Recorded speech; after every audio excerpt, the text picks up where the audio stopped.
नमस्कार। आप देख रहे हैं मिथिलांचल न्यूज़ लाइव और मैं आपके साथ हूँ चंद्र।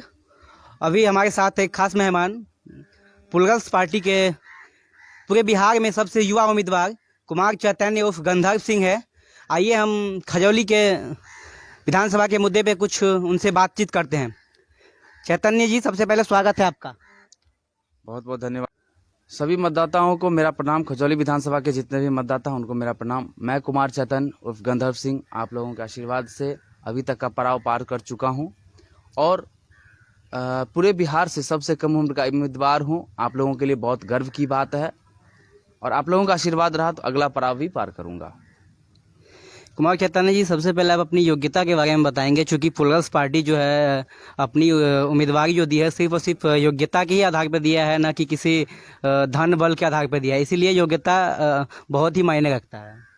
देखिए, हमारी पार्टी की जहाँ तक आप योग्यता की बात की है कि पार्टी योग्यता को देखती है, तो हमारे पार्टी में कोई कृषक भी हैं, ठीक है, कोई सोशल डेवलपर भी हैं और कोई इंजीनियर, डॉक्टर और बहुत अच्छे वेल क्वालिफाइड लोग भी हैं। तो यहाँ पर योग्यता सिर्फ पढ़ाई लिखाई या क्वालिफिकेशन को ही नहीं, यहाँ पे क्षमता यानी कि कितना ज़्यादा उनमें कैपेसिटी है, कितना एलिजिबल हैं वो, और क्या उनका मानसिकता है, क्या मेंटलिटी वो रखते हैं, हर एक चीज़ को ध्यान में रखते हुए उम्मीदवारी दी गई है। मैं एक कौशल प्रशिक्षक के रूप में अभी कार्यरत था प्रधानमंत्री कौशल विकास योजना दरभंगा में। उसके बाद जब वहाँ पे मेरा जो काम था उसमें हमसे जो भी लोग क्या कहते हैं प्रशिक्षण लेने आते थे, जो स्टूडेंट आते थे, वो matric pass, inter pass, graduate, कोई तो पीजी भी, यानी हमसे भी उम्र में बड़े बड़े लोग आते थे। लेकिन वहाँ पे मुझे ये खराब लगता था कि उनको मैं प्रशिक्षण दे करके और रोजगार के लिए, जॉब के लिए तैयार करता हूँ, स्किल ट्रेनिंग देता हूँ, लेकिन मैं तो रोजगार में हूँ, मेरा भरण पोषण हो रहा है, लेकिन क्या निश्चित है कि जितने भी लोग हमारे पास प्रशिक्षण लेने आते हैं उनको 100% जॉब मिलेगा ही, उनको रोजगार मिलेगा ही? तो ऐसा नहीं होता था। वहाँ किसी लोगों को मिलता था और कुछ लोगों को नहीं भी मिलता था। तो बहुत सारे मंथन के बाद मैंने सोचा बस यही चीज़ है कि नहीं, कुछ नीति मुझे बनानी होगी। मैं क्या करूं, क्योंकि मेरा काम ही वही था कि उनको प्रशिक्षण देना, स्किल ट्रेनिंग देना, है ना, और कुछ कौशल क्षेत्र में उनको योग्य बनाना। लेकिन वो ऐसा होते चला गया और किन्हीं को रोजगार नहीं मिलता था। तो मेरा जब काम था तो मैं अपने काम को ईमानदारी से करने के सोचा कि मैं अपने ईमानदारी से अगर सोचूं तो मेरा मन, मेरा दिल ये कहता है, मेरा मानसिकता ये कहती है, नैतिकता मेरा ये कहता है कि उनको सही मायने में जॉब, नौकरी, रोजगार कैसे मिलेगा। तो मुझे बस एक ही विकल्प मिला, प्लुरल्स, और यही कारण था प्लुरल्स से जुड़ने का मेरा, है ना, कि एक अच्छी नीति के साथ हम समाज का निर्माण करें, हमारा समाज स्वस्थ, समृद्ध और उज्जवल भविष्य हमारे समाज का बने। और इसीलिए मुझे आशीर्वाद भी मिला सभी लोगों का, बड़े बुजुर्गों का, है ना। जहाँ तक इस पड़ाव को मैं पार कर चुका हूँ, अब आगे के आशीर्वाद की बस मुझे आप लोगों से प्रार्थना है। आगे भी आशीर्वाद दीजिए, मुझे मजबूत कीजिए। बहुत सारी कार्य योजना है, बहुत सारी मेरी वचनबद्धता है, जिसपे मैं अपना मैनिफेस्टो जारी कर चुका हूँ और हो सकता है तो कुछ पे मैं अभी चर्चा भी करूंगा। समय कम है, चुनाव में भी बहुत कम समय है, तो मुझे आगे भी लोगों से मिलना है ना। तो बस यही है। तो अच्छा, तो एक चीज़ हम आपसे पूछेंगे, चूँकि आप युवा हैं और पूरे बिहार में युवा हैं, तो आपको सबसे पहले खजौली विधानसभा में ऐसा मुख्य चीज़ क्या क्या लगता है जो बहुत ज़्यादा बदलाव की जरूरत है खजौली विधानसभा क्षेत्र में?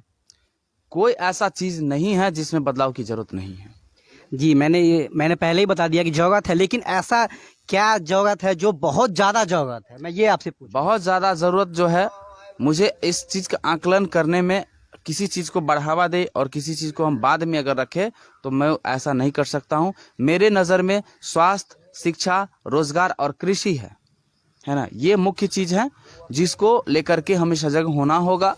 और सबसे पहला बात कि जनता में जागरूकता लानी होगी कि अब तक वो क्या खोए और क्या पाए हैं और क्या अपने बच्चे को भविष्य देंगे आगे। अच्छा, कृषि में काम करने के लिए आपके पास क्या मापदंड है? क्या मैं आपके मैनिफेस्टो में क्या क्या है कृषि से रिलेटेड कार्य के लिए? बिल्कुल बिल्कुल, मैं बताता हूँ। सबसे पहले मैं बता दूं कि हमारा बिहार जो है, हमारा बिहार कृषि प्रधान राज्य रहा है और अभी भी है। जैसे कि अगर पंजाब, हमारे यहाँ से कृषक मजदूर बाहर जाते हैं मजदूर में काम करने के लिए, मजदूर के रूप में कमाने के लिए पलायन बहुत ज़्यादा होता है यहाँ से। वहाँ जाकर खेतों में वो काम करते हैं, जबकि पंजाब से 5 गुना ज़्यादा उपजाऊ ज़मीन हमारे बिहार का है, ये सभी लोग जानते हैं, है ना। और इसीलिए बिहार हमारा कृषि प्रधान राज्य है। यहाँ सबसे बड़ा उद्योग अगर कुछ है तो वो कृषि है। कृषि सबसे बड़ा उद्योग है और कृषि को उद्योग का दर्जा मिलना चाहिए। इसके लिए मैं भी प्रयासरत हूँ और सब दिन मैं आगे भी इसको ये कृषि को उद्योग का दर्जा दिलवा के रहना है। मैं इसके लिए बिल्कुल वचनबद्ध हूँ, ठीक है। अब आगे यह है कि कृषि के लिए कैसे उसको बढ़ावा मिलना चाहिए। सबसे पहली बात कि पंचायत स्तर पे मेरा मानना है कि पंचायत स्तर पे प्रशिक्षण केंद्र, कृषि प्रशिक्षण केंद्र हो, जहां से कि किसी भी किसान को कोई तरह का दिक्कत होता है उनको सुझाव मिलना चाहिए, कैसा खाद, कैसा बीज, किस समय और किस क्षेत्र के अनुसार यूज करना, मतलब प्रशिक्षण में हर एक चीज़ आ जाता है, ठीक है। तो प्रशिक्षण केंद्र खुले किसी भी हर एक पंचायत स्तर पर, और जो भी 60 वर्ष से ऊपर के कृषक हैं जो परेशान हो जाते हैं सिर्फ अपनी खेती में और बाहर से खाद बीज नहीं वो ले पाते हैं, और अगर उनके पास पैसा नहीं भी होता है, वो पैसे के मारे हैं, गरीब कोई किसान है, तो वहाँ पर उनको बैंकिंग सुविधा भी उपलब्ध नहीं होता है। तो मैंने अपने मैनिफेस्टो में, अपने कार्य योजना में जारी किया है, पंचवर्षीय कार्य योजना जो हमारा, उसमें मैंने एक ये भी केंद्र बिंदु रखा है कि किसान जो भी 60 वर्ष से ऊपर के कृषक हैं उनको घर पर खाद बीज एवं बैंकिंग सुविधा मुहैया कराया जाएगा। अच्छा, ये तो ठीक है, अच्छा है। और स्वास्थ्य के मुद्दा पे आपका मैनिफेस्टो क्या है? देखिए, स्वास्थ्य के मुद्दा पे मैनिफेस्टो नहीं, जो भी स्वास्थ्य में अभी आज तक हमारे कोई भी गांव, हमारा कोई भी गांव ऐसा नहीं बचा रहा जहां पर प्राथमिक स्वास्थ्य केंद्र नहीं हुआ करता था। लेकिन आज के समय में एक भी जगह ना कागज़ पे और ना ज़मीन पे देखने को मिलता है। मालूम जरूर चलता है कि हाँ, यही वो एक स्थान है जहां पर कभी प्राथमिक स्वास्थ्य केंद्र हुआ करता था। हमारे खजौली विधानसभा क्षेत्र में, मैं जैसे कि एक जयनगर अनुमंडल अस्पताल है, बहुत अच्छा अस्पताल बनाया गया था, लेकिन आज जा करके आपको अगर समय मिले तो ज़रूर वहाँ का आप कवरेज लीजिए कि क्या स्थिति है वहाँ का। एक एम्बुलेंस है जो कि स्टार्ट ही नहीं होती है, एक एम्बुलेंस जो कि स्टार्ट नहीं होती है, वो बंद और ख़राब पड़ी हुई है। तो सबसे पहले मेरे मैनिफेस्टो में ये भी है कि पंचायत स्तर पे, हर एक गाँव ग्राम स्तर पे प्राथमिक स्वास्थ्य केंद्र का पुनर्निर्माण और सही अच्छे व्यवस्था के साथ, सुविधाओं के साथ किया जाएगा। पंचायत स्तर पे एम्बुलेंस का व्यवस्था होगा और अनुमंडल अस्पताल में एनी टाइम एक एम्बुलेंस बैकअप में होगा कि किसी भी पंचायत से अगर कोई एम्बुलेंस अगर ख़राब हो जाता है तो उस जगह पर बैकअप में जो रखा हुआ एम्बुलेंस है वो उसको बैकअप दे सके, ठीक है। किसी के भी जान के साथ ये खिलवाड़ नहीं होना चाहिए। और अगर स्वास्थ्य व्यवस्था हमारे यहाँ बदहाल है तो सिर्फ यही है कि जो भी बीमार कोई मरीज हैं और जनता के साथ बहुत ज़बरदस्त एक खिलवाड़ हो रहा है, मेरा यही मानना है। और भी है बहुत सारी चीज़।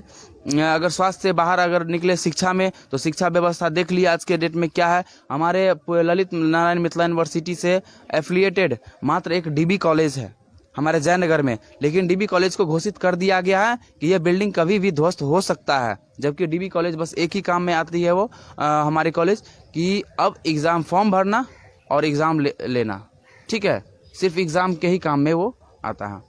जबकि हमारा डीबी कॉलेज पे जो भी डिफेंस के लिए है ना मोटिवेटेड और क्या कहते हैं, काफ़ी ज़्यादा ऊर्जावान जो युवा थे कि मुझे डिफेंस में जाना है, बहुत ज़्यादा उन लोगों को मन लगता है डिफेंस को लेकर के, मोटिवेटेड है वो, और होना भी चाहिए, होना भी चाहिए। मातृभूमि की सेवा में ऐसा होना भी चाहिए।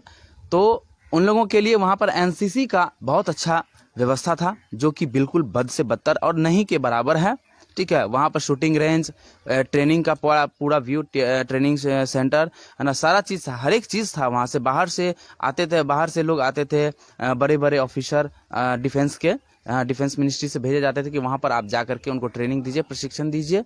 लेकिन आज के डेट में वो कुछ भी नहीं रहा। अब मैं देखा हुआ था, मैं अपने, मुझे जब अक्ल थी, मैं बच्चा छोटा सा था, तब मैं देखा था वहाँ पे कि एनसीसी का ट्रेनिंग हुआ करता था। और कुछ पुरानी यादें हैं जो तस्वीर में आप लोगों को दिखेगा, कहीं से अगर कलेक्शन मिल जाए तो आप देखिएगा कि वहाँ पे बहुत अच्छा एनसीसी के ट्रेनिंग का व्यवस्था था। लेकिन आज के डेट में वो सिर्फ नशाखोरी का एक अड्डा है और चारागाह बना हुआ है मवेशियों का, बाकी और कुछ नहीं। तो और भी सरकारी स्कूल का बदहाली देखिए, सरकारी स्कूल, सरकार के पास इतना फंड है कि सरकारी स्कूल को किसी भी निजी विद्यालय से भी बेहतर बनाया जा सकता है, चाहे वो उसको सुसज्जित करना हुआ या मनोरंजन का सुविधा लाना हुआ, ताकि बच्चों में एक मोटिवेशन आए स्कूल को लेकर के, है ना। वहाँ पे बाग बगीचा बहुत चीज़ है ऐसा। जो सबसे पहली बात है कि नियत हो तभी तो नीति आप बना सकते हैं। जब नियत ही नहीं होगा किसी में तो नीति क्या बनाएंगे। तो छोटा छोटा बात को लेकर के बच्चे में कैसे मोटिवेशन होना आए ताकि वो हमारे पास आए। उनको खेल का भी सुविधा हो, लाइब्रेरी भी होना चाहिए। बहुत सारी बातें हैं जो कि मैंने अपने मैनिफेस्टो में जारी किया हुआ है। सभी लोगों तक मैनिफेस्टो पहुंचेगा, आप लोग देखिएगा ज़रूर। और नकली नेता से आप लोग सावधान रहिए, मैं बस यही कहूँगा। नेता मुझे नहीं बनना है, नेता मुझे नहीं बनना, नेतृत्व अब यहाँ का युवा करेगा, ठीक है। जो भी युवा है हमारे वर्ग के वो करेंगे नेतृत्व। और जनता को जागरूक होना बहुत ज़रूरी है। जब आपके घर में कोई बेटा या पोता बड़ा होता है तो उनको कहते हैं कि तुम्हारा शादी ब्याह कर देते हैं, अब तुम घर संभालो। जब आप ये कहते हैं तो उनको समाज भी संभालने के लिए क्यों नहीं देते? उनको समाज संभालने दीजिए, क्योंकि अब आप लोगों से कुछ होने वाला नहीं है। हमारे बाप दादाओं ने जो गलती किया है, 15-15 साल गद्दी दे दिया और आज के समय में वो कुंडली मार के बैठे हुए हैं अपने नागमणि पे। और वो नागमणि छोड़ेंगे भी तो क्या छोड़ेंगे, किसको देंगे? तो वही जो उनका सांप बचा हुआ है, आगे नया पीढ़ी जो निकला हुआ उसको वो अपना देना चाहते हैं नागमणि, ठीक है। तो वो जो कुंडली मारे बैठे हुए हैं सत्ता पे, कुर्सी पे, और one man power, centralisation, one man power जो एक अकेला सबको चला रहा है, वो नहीं होना चाहिए। मेरा 2 विचारधारा है और पार्टी का भी कि, और इसीलिए मैं पार्टी से जुड़ा था क्योंकि ये 2 विचारधारा मुझे बहुत पसंद आया। सबका शासन, शासन सबका होना चाहिए। मैं इसीलिए कहता हूं कि मुझे नेता नहीं बनना है, मुझे साफ नियत के साथ नीति बनाना है। और नेतृत्व अब जनता करेगी, युवा करेंगे। और दूसरा मेरा विचारधारा पॉजिटिव पॉलिटिक्स। मुझे जो भी राजनीति करना है, सकारात्मक राजनीति करना है, इसके लिए मैं प्रतिबद्ध हूँ। अच्छा, वन मैन आप किसको, मोदी जी को कह रहे हैं क्या? नहीं, वन मैन मोदी जी को मैं नहीं कह रहा हूं। और अगर आप अपने नज़र से जिनको देखें, अगर लगता हो आपको, तो उनके बारे में आप समझ सकते हैं, बिल्कुल समझ सकते हैं। वन मैन पावर देखिए अभी हमारे सुशासन बाबू को। मैं खुल के कहता हूं, मैं विरोध किसी का, किसी नेता मंत्री, किसी पार्टी का नहीं करता हूं, ना मेरा कोई विरोधी है। लेकिन सरकार का विरोध करना हमारा हक बनता है, हमारा अधिकार बनता है। तो मैं सरकार का विरोध करता हूँ कि आज यही होता आया है कि हमारे क्षेत्र से हम लोग जनता विधायक चुन करके भेजते थे, और वो हमारे क्षेत्र को लेकर के कोई भी समस्या अगर रखते हैं तो वो सिर्फ सत्ता में बैठे जो वन मैन पावर में है, सेंट्रलाइजेशन में है, ठीक है, उनका एक ही कहना, बोलो अभी दिन नहीं अभी रात है, तो उनको कहना होगा कि हाँ रात है। अगर वो बोलेंगे नहीं नहीं अभी दिन है, तो उनको पार्टी से बर्खास्त कर दिया जाता है। अच्छा, तो यही है कि उनका जो है ना मोनोपोली, वन मैन पावर का कि जो है सो हम ही हैं, वो नहीं, सबका शासन होना चाहिए। इसके लिए आप लोग को जागरूक होना पड़ेगा। जब आप अपने मत का, एक मतदान का आप अपना महत्व अगर समझ लेंगे जिस दिन, उस दिन आपको ये मालूम चल जाएगा कि आपका शासन कैसे होना चाहिए और कैसे आप अपना शासन बरकरार रखेंगे समाज में। अच्छा, तो खजौली विधानसभा में बड़े बड़े शूरवीर है जो कि बहुत दिनों तक खजौली विधानसभा के सत्ता पे काबिज रहे हैं। और दूसरी बात है कि बिहार की राजनीति में कहीं ना कहीं जातिवाद, धर्मवाद को अलग नहीं किया जा सकता है। तो आप इन सब चीज़ों को काट करके एक युवा होने के नाते, उनके पास बहुत सारी सुविधाएं हैं, धन बल, बड़े बड़े रैलियाँ, इस सब को काट के फिर आप कैसे देख रहे हैं अपने आप को? फर्क नहीं पड़ता हमको कि वो कौन सूरवीर, तो आप बोल रहे हैं कौन है सूरवीर, कैसे आप बोल रहे हैं सूरवीर, ये मुझे नहीं पता। देखिए, राजनीति कहने का मतलब है कि राजनीति का जितना भी साम दाम दंड भेद होता है, सभी लोग चुनाव में लगा देता है। और चूंकि एक युवा के पास तो सिर्फ और सिर्फ एक अपना मैनिफेस्टो के अलावा कुछ नहीं होता है, इसी एजेंडे से ऐसे कैसे हो सकता है कि किसी युवा के पास मैनिफेस्टो के अलावा कुछ नहीं है? एक बच्चा साम दाम दंड भेद आज के डेट में जानता है। 2G का जमाना नहीं रहा साहब, 5G का जमाना है, ठीक है। देखिए, मेरा साम दंड भेद कहने का सेंस ये है कि पैसा हो गया, शराब हो गई। अभी बिहार में शराब बंद है, लेकिन उसके बावजूद भी चुनाव में सारे कुछ चलेंगे। मैं इस व्यू से आपको कह रहा हूँ। मैं मानता हूँ इस चीज को, और ये गंदा रोजगार देना बहुत अच्छा उपाय था सरकार को। एक सही रोजगार तो दे नहीं पाए, पूरा नस्ल खराब करने पे उतर चुके हैं वो। आप देख लीजिए कहीं पर किसी क्षेत्र में जाकर के, जब उनको शराब के आड़ में जितने भी बेदाग लोग थे, बेदाग जो भी विद्यार्थी, स्टूडेंट, जो कुछ भी, सब अपना पढ़ाई लिखाई छोड़ करके एक दागी बन बैठे हैं। सबको एक ही दाग लग चुका है कि वो शराब के कारोबार में संलिप्त थे। उनके ऊपर एक दाग जरूर लग चुका है, वो जेल जा चुके हैं। और जो इस गंदे रोजगार में, गंदा ही रोजगार है, गलत तरीके से, क्योंकि आपने ऐसा मौका दिया, वो गलत तरीके से वो सभी लोग संलिप्त है, रोजगार तो दे नहीं पाए, तो वही रोजगार लोग अपनाएगा। कहीं से अपना भरण पोषण करेगा, लेकिन मैं उसके खिलाफ हूँ। ठीक है, कि ये जो शराबबंदी है, नकली शराबबंदी, समझे ना, ये नहीं होना चाहिए। अगर शराबबंदी हो तो पूर्ण रूप से हो, लेकिन आज तक पूरा विश्व का इतिहास रहा कि कहीं भी शराबबंदी सफल नहीं हुआ है। ठीक है, शराबबंदी खुलनी चाहिए और शराबबंदी एक सख्त निर्देश में खुलनी चाहिए। ठीक है, उसका पूरा कैलकुलेशन, पूरा मापदंड होता है। ठीक है, कि कैसे शराबबंदी को चालू करना है, कैसे, ताकि उससे क्या कहते हैं, कोई हिंसा ना हो, कोई घरेलू हिंसा ना हो। कहीं पर बहुत सारी परेशानियां आती हैं शराब को लेकर के, सड़क पे ड्रिंक एंड ड्राइव को लेकर के। तो भाई आप मैनेजमेंट आप टाइट किए नहीं, आप शराबबंदी कर लिए, इसका मतलब आप ना कहीं कमज़ोर हैं। ठीक है, जो आप अपने मैनेजमेंट को आप नहीं, सिस्टम को आप प्रॉपर नहीं चला पा रहे हैं, सीधा शराबबंदी कर दिए कि जर इसको ख़त्म कर दो। राजस्व में भारी गिरावट होता है तो आप कहते हैं कि सरकार के पास पैसा नहीं है, सारा चीज़ तो आप ही जो है सो डुबा के बैठे हुए हैं। किसको दोषी देंगे आप? अच्छा, आपके पार्टी के मैनिफेस्टो में भी शराब खोलने को लेकर चर्चा की गई है? बिल्कुल बिल्कुल, लेकिन सख्त निर्देश में, सख्त निर्देश में। चलिए, समय का अभाव है, हम ये चाहेंगे कि हमारे न्यूज़ चैनल के माध्यम से आप अपने खजौली विधानसभा की जनता के लिए कुछ संदेश दे दीजिए। खजौली के जनता के लिए मेरा कोई संदेश नहीं, लेकिन एक है कि वचनबद्धता है आप लोगों के बीच हमारा, कि मैं ईमानदारी से नीति बनाऊंगा। और कैसे ईमानदारी से, मैं ये एक ऐलान करता हूँ, ये हमारा मैनिफेस्टो है, ये मेरा मैनिफेस्टो है और आपके पास पहुंचेगा। इसमें मेरी व्यक्तिगत वचनबद्धता है और मेरा 5 वर्षीय कार्य योजना है, जिसमें कि 24 केंद्र बिंदु हैं। ठीक है, आप उसको पढ़िएगा और आप लोगों तक पहुंचेगा ज़रूर। मेरा मेरा वचनबद्धता है, मैं उसके ऊपर चर्चा करना चाहता हूं और अंतिम तक उसको बताना चाहता हूं। यही संदेश होगा हमारे खजौली विधानसभा के जनता के लिए, कि सभी विकास कार्यों पर खर्च हुई रकम तिमाही ब्यौरा ग्रामीण पुस्तकालय में उपलब्ध रहेगा एवं मेरे निजी वेतन पेंशन की 30% रकम प्रति माह आजीवन समाज कल्याण हेतु व्यय की जाएगी। दूसरा मेरा ये वचनबद्धता है, जन समस्याओं को बारीकी से अध्ययन करने हेतु स्वयं के निरीक्षण में प्रत्येक 3 माह पर पंचायत स्तरीय 1 दिवसीय समस्या निवारण शिविर का आयोजन किया जाएगा।